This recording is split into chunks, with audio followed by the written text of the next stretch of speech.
Hi everyone, welcome to a new video and welcome back to my YouTube channel. Today I'm sitting here with Noël for another recovery story. Noël is a client of mine from the Netherlands, so it's the first time we're going to be talking in English as well. And Noelle's going to share a little bit about her journey and her own recovery from anxiety and DPDR today. So welcome Noël, how are you feeling Thank you.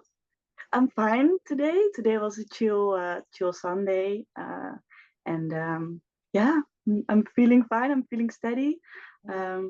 So yeah. Okay, good to hear. So Noel, tell us a little bit to start with, like how long was your journey with DPDR? Can you tell us a little bit more just about your journey with it, kind of what Yeah. you experienced, what your symptoms were, and how long your journey was about approximately? Yes.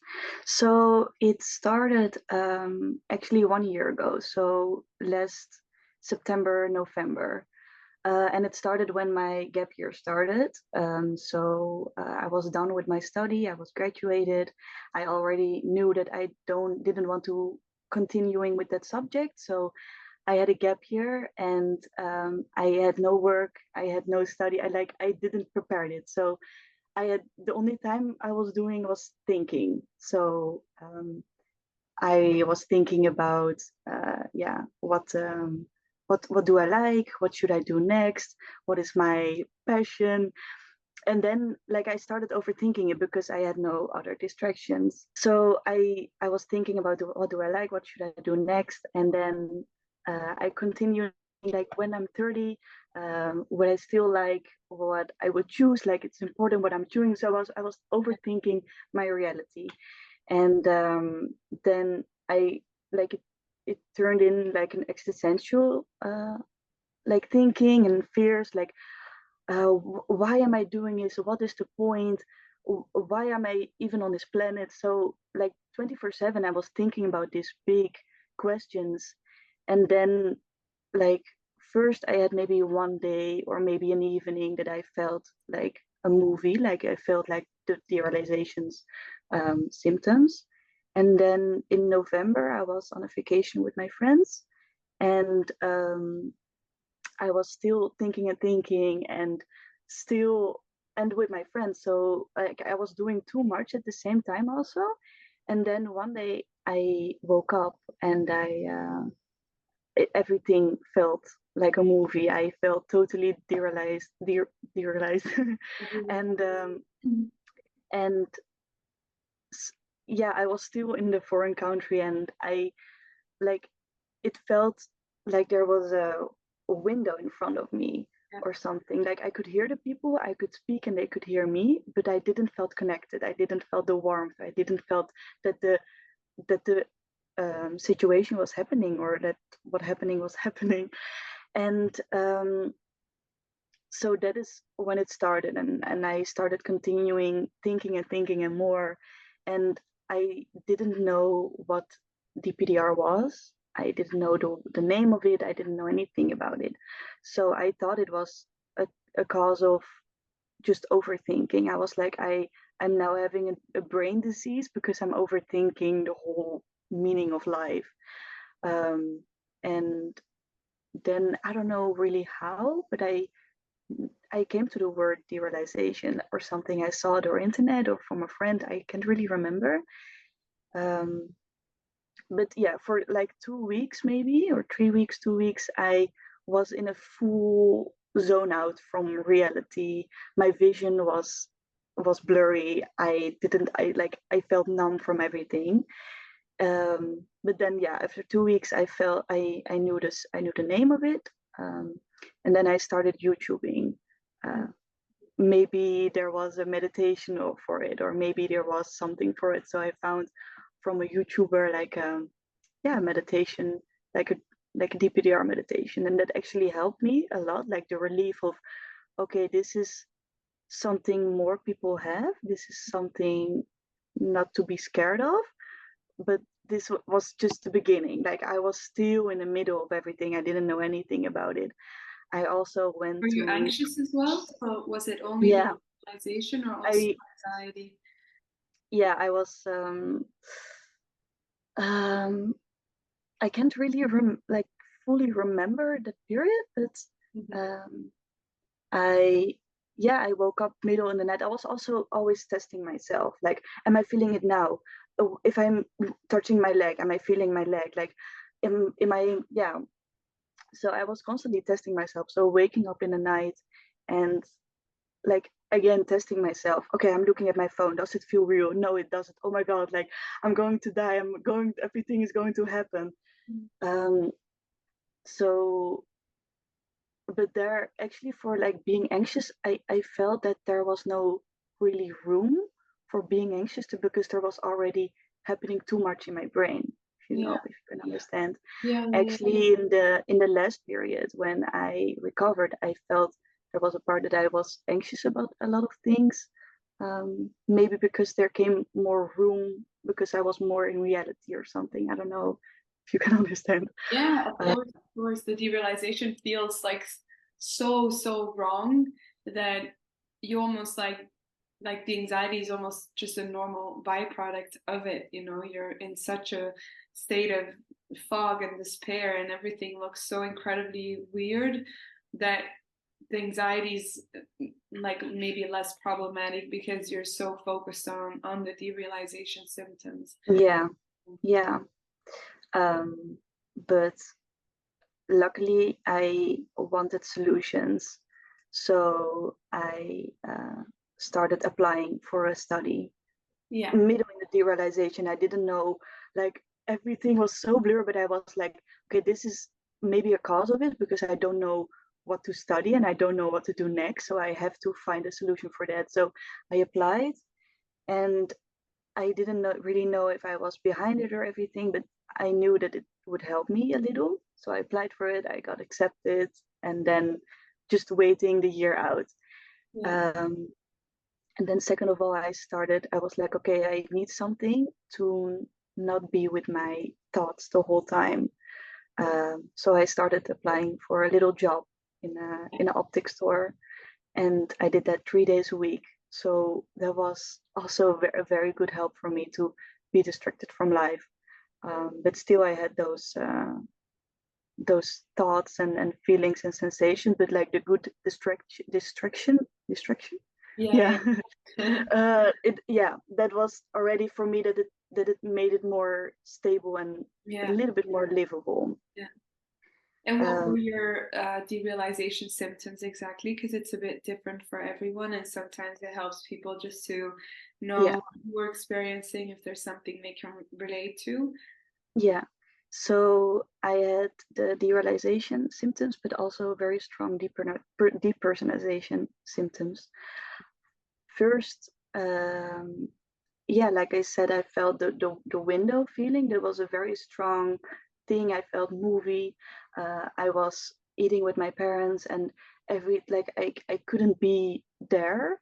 Yeah, it's hard to explain Yeah, it like is. in words, but I think people understand. Also, like the feeling of the blanket when I'm in my bed, or my vision, or and then after I started thinking about, like, how am I on this planet? Like, how am I existing? Like, how am I feeling?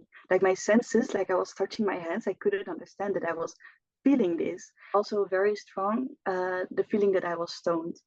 It it felt the same because I had smoked weed before, sometimes a little bit, and it was a copy almost of that, but it was a 24/7 high, and yeah, it was really like that. And that was also the easiest way to explain to people like that. It's like, I don't know what is happening, but I'm feeling stoned the whole time. um, and yeah, I was numb. I was numb from my emotions. When people were asking my opinion about something, I didn't know, because I was not in contact with my brain or my emotion or my consciousness. um, and yeah, the depersonalization symptoms were really that I couldn't understand that I was a human being, that I was born. I was like, how am I born, not somebody else? Um, how am I on this planet? I was looking outside my window. I was like, how is this city? How is this a city? Like, how am I on this planet and not on another planet? I was fully, I couldn't understand anything.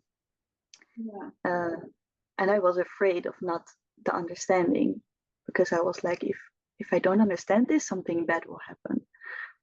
I don't know what would happen, but I was like, I have to understand this. Otherwise, I'm gonna lose my mind. I'm gonna be in a hospital or something. Like something insane will happen. So that were really like my symptoms. Um, Yeah. So yeah, what? I don't know if it was clear. Yeah, absolutely, absolutely. I think a lot of people will relate to that. What was the moment then that things started turning around for you, or the moment that you started to, I guess, yeah, feel better and start to feel like you know, knew what to do and how to get out of it? It started when I learned actually from you that actually all of this was caused by fear. Um, that because I was afraid of everything, all these symptoms and all these questions, I started thinking about this nonstop. And because I was afraid, like, yeah, I was thinking about it always. So that was already like a very big relief, standing about the situation, and also knowing that this was coming from something like the period that I was doubting about my future and everything. That was the cause of my DPDR. Um, so I think those two things, like knowing the cause of it and knowing, like, because of that, that it's all based on fear. Actually, Yeah. yeah. Yeah. And then what were some of the tools that really helped for you to keep like moving forward and feeling better, managing your anxiety? And like what were Yeah. sometimes it's difficult because there's so many different things, and time also just does a lot, like just giving it time. But if you think about like what was your little recipe for your recovery, like what would you say the things were, the tools were, or the things that really helped you? Yeah. So one thing, but it came later in my process. It was very strong for me to admit this. But I had one thing. I was like, okay, I feel weird. I feel kind of crazy, but not crazy things are happening, you Yeah. know? So I was like, I remember that I was thinking this. I was like, okay, as long there's no cow falling from the sky, then I'm safe, you Yeah. know? Yeah. So that was always like that. Okay, I'm feeling weird, I'm feeling strange, but this is the cause, and it's because I'm afraid of it. But no crazy things are happening. I'm not seeing colors weird, or I'm not like seeing ghosts, or like. So that was Yeah. already helping me. Really distinguishing the difference between feeling weird and actually seeing something weird. Yeah. Yeah, and I was like, yeah, as long as something doesn't very weird happen, like I'm safe, I'm good. Um, Also, yeah, repeating for myself that I'm safe, I'm always safe. Like, um, I was not very threatened by something. Beginning of this whole journey, this whole year, was also being afraid of this was damaging to my brain. So long this was not damaging for my brain, I knew this was safe, and I'm safe, and I just wanted to get over. But like I knew that I was in good hands, and nothing bad would happen. Yeah. Is that then what allowed you to practice acceptance towards it when you were feeling the symptoms of just kind of accepting it and going, this isn't unsafe in my brain, nothing bad is going to happen, no cows are falling from the sky, so you can more easily accept it in the moment itself? Is that what you're Yes, saying? yes, because yeah, I started not be afraid of the symptoms, and not being afraid of feeling numb, and um, like that everything was blurry. So the moment I felt it again, um, I was like, okay, but I'm safe. Nothing weird is happening. This and this, and then I started to, yeah, accept it. And also, like after 5 minutes, I forgot it, you Mhm. know. And actually, that is the stage I am right now. Right now, I'm not thinking about it anymore. I'm not feeling it anymore. Um, and when I'm feeling it and when I'm thinking about it, I'm not afraid of it anymore. So my interests about it are also gone. Yeah. So yeah. very interesting because I feel like there's two things that you brought up that are really, really good words to explain the recovery process with. The first word you've used a lot is the word safe, which is, I think, in the first part of your recovery, always the most important because the derealization or depersonalization response is coming from this protective place, and the protection is there because you don't feel safe. So feeling safe either within yourself or within life, like you say, by focusing on the fact like nothing is actually happening, is the first really important thing. And then second of all, the forgetting about it is also important because you can so easily create an obsession about the symptoms and like checking in, like you said, because it just feels wrong, that after you feel more safer you can like forget about it, and then it's almost like you only feel it when you remember it and check in, and then but then if you're not afraid of it, it's like it goes away after a minute or something, you know. Yeah, it's not relevant anymore for you. Yeah, wow, that's amazing, Noel. I'm really happy. Yeah. Yeah, because you saw me from the beginning, and it's Mhm. interesting from like between us that Yeah, you can see the process that I've made or something. And absolutely. when, yeah, also always when I'm with you, I also feel the process that I made, you know? Yeah, yeah. Yeah. To you. So where are you now in your like process, and how would you say you look back on everything that happened from the point where you are today? Yeah. So today, yeah, I'm feeling very stable. Um, in my last period of my recovery journey, I also struggle with a lot of anxieties, anxieties about life, anxieties about decisions. Um, but I've learned so much about anxiety and fear that now everything that comes in my bed, I know how to handle it. So, um, but yeah, yeah, sometimes I still feel fear, but I can analyze the fears and I can feel the fears. And um, so now I feel so stable and I feel so like confident. And yeah, maybe sometimes, maybe once a week or maybe once a 3 days, I have a feeling like maybe 1 minute that I feel derealized, derealized. Realize. Yes, but then, like we said before, yeah, like I still feel it very rare sometimes, but then because I'm not afraid of it, I'm not interested anymore, it goes away after 10 seconds and I'm back in life and back in my being. So yeah, now I'm feeling like very, very strong, and I'm gladly because um, when it all started last year, I thought it was a cause for my whole life. I saw also on YouTube in the comments like, I'm struggling with this for 10 years, and I thought that it would happen to me the same, that I would be a grandma and still struggling. And I'm so like relieved that like after 1 year, yeah, I can say that I'm fully recovered, and that's like the biggest relief. I can't.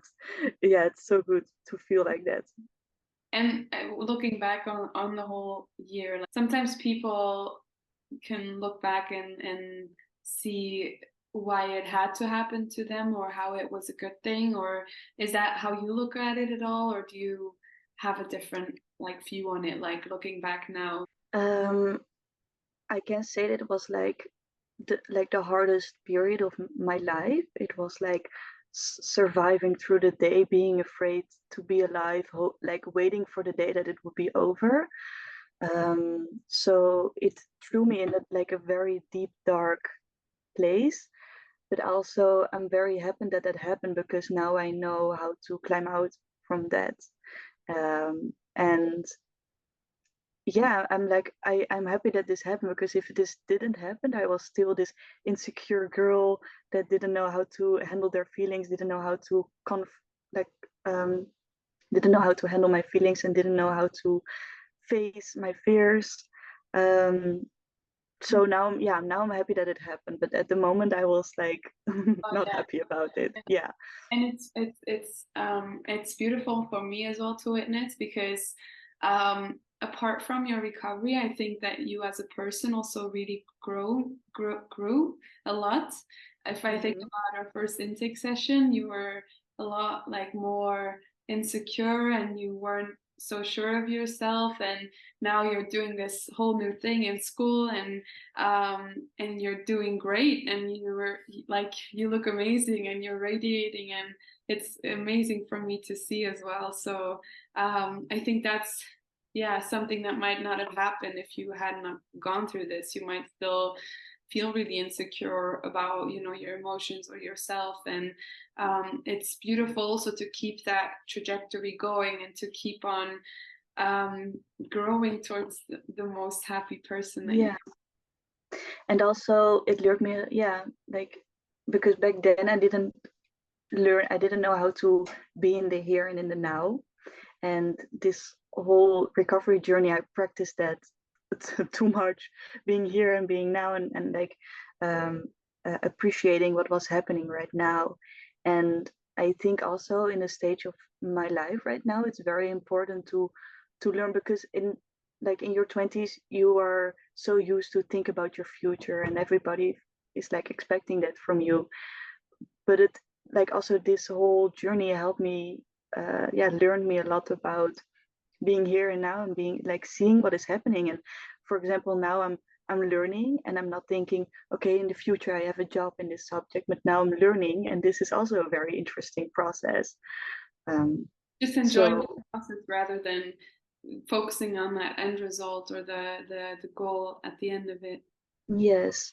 And also, I think maybe other people can relate to this, but be like, after the DPDR journey, you have another perspective on life.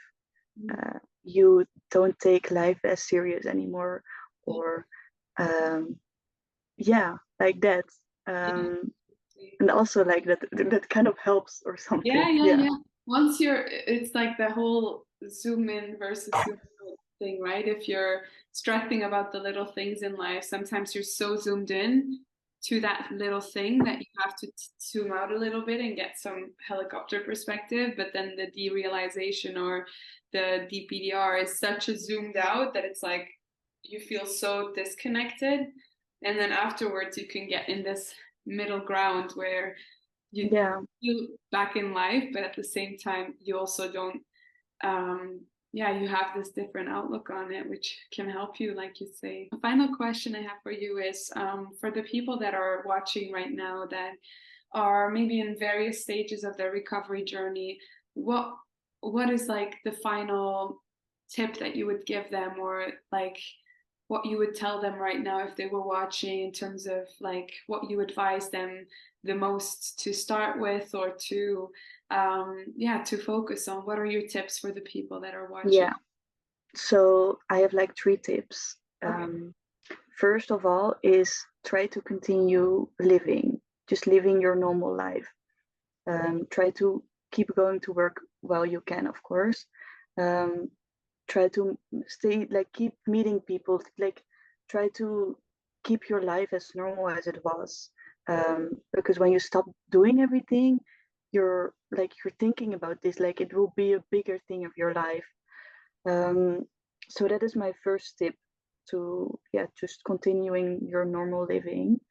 The second thing is, like we said before, knowing that you're safe, and knowing that not like knives or a bad monster will attack you, even though it feels like it, and even though you're feeling attacked from every side. Just try to come to yourself and like try to look around, like, is something really attacking me now? And just like that. And also the third thing is embracing with those thoughts, and embracing and accepting. And I know that you really want it to be over as soon as possible, and I know that you're afraid of, when I'm gonna embrace it, it's gonna stay forever. But trust me, once you embrace it and once you accept it, then you're not afraid of it anymore, and then you're stop thinking and about it anymore. I also want to add that, like my recovery journey, there was a lot, like there was a very long period that I felt stable. I felt like I could live with it. I was totally fine, but I still felt derealized. And I want to also say that it can also take like maybe 1 month or maybe 2 months or maybe longer, that you're like, okay, I'm feeling better, but am I really better? Like when is the day that I can say I'm fully recovered? Because I'm already feeling stable, but I'm still feeling a little blurry, and I'm still feeling that I'm like this. But um, so I want to give that advice to give also in that period yourself the time. And also it can like also that can be afraid, like it made me afraid that um I was like, yeah, I couldn't say I'm recovered. So I was like, okay, so this is being recovered, but I still can say fully that I'm recovered. So this will be, so also don't be afraid of that. Maybe the last part is not really there. Yeah, yeah, So yeah. that's, I completely agree. Like the patience is so important, and I tell people this all the time. You like healing just takes a lot of time, and I'm really happy that you shared that because it is important. And I think sometimes people can get discouraged when they say, "Well, I'm doing everything right and I'm feeling okay, but still I'm derealized." That it is important to give yourself time to let it fade out. yeah, I would completely agree with those three tips, and I think that's a really good summary of some of the most important things to focus on if you want to, yeah, feel better and feel safe in life again. So yeah. thank you so much, Noel, for joining me today. I really appreciate you taking the time to share your story, and I'm really sure that it's going to be a lot of comfort to a lot of people watching. So I hope so. for sure. If people have questions for you, can they leave a question in the comments for you to answer? Yes, Yeah, all right. of course. Yes, I will answer them. All right. So for everyone watching that has a question for Noelle, you can just drop a comment in the comment section, and then she'll take a moment to reply to you. I'll make sure she gets your questions if you have them. So thank you everyone for watching. Thank you, Noelle, for coming today, and I'll see everyone again in a new video. Yes, thank you.